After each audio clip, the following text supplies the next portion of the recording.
creatine does not produce ATP, but creatine stores the ATP that you don't need in your cells, and it becomes phosphocreatine. So creatine plus ATP, you make phosphocreatine. The phosphocreatine is used to release the ATP to provide energy for your cells. So Dr. Jin, let's talk about creatine. What's the big deal about creatine? Why do people take it? Like I remember when I was in high school, Mark McGuire and all these other baseball players were taking creatine. I was like, I don't want to take creatine, but I should have. I probably would have performed better as a baseball player now that I know a lot of the science behind it. Tell us what's the big deal about creatine? Creatine is very popular in athletes and also people who exercise often. Yeah. That's because traditionally creatine is known to increase muscle mass and it was believed to increase energy. And that's somewhat misunderstood. Creatine's role probably in 3 different areas. Now, firstly, definitely does increase muscle mass. Okay. And the second most important function is to serve as a battery for ATP. Now, creatine does not create ATP. Okay, good distinction. If you go to websites, that's what people say. That's what most people who take creatine believe. Creatine does not produce ATP, but creatine stores the ATP that you don't need in your cells, and it becomes phosphocreatine. All right. All right. So creatine plus ATP, you make phosphocreatine. Then now you are going to play basketball or baseball or tennis in my case, when you need more energy. Yeah.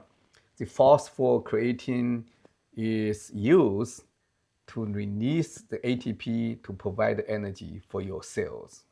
Okay. So it's really a battery for ATP, for energy. And that's a little known fact. There's a battery for ATP and energy.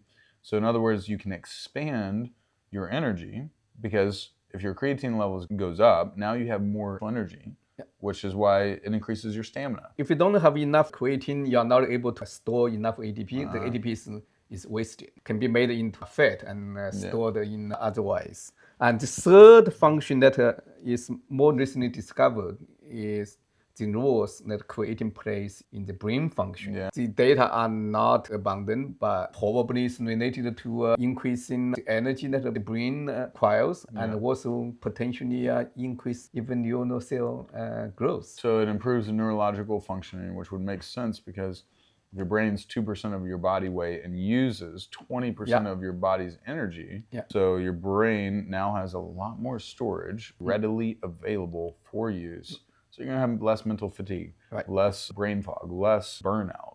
You'll be able to think clearer and act clearer, right? Yeah, you really want to combine creatine and the NAD supplements. And that's what we have actually done in our NAD formulation. NAD helps your cells to produce ATP, and the creatine will store the ATP that you don't use at the moment.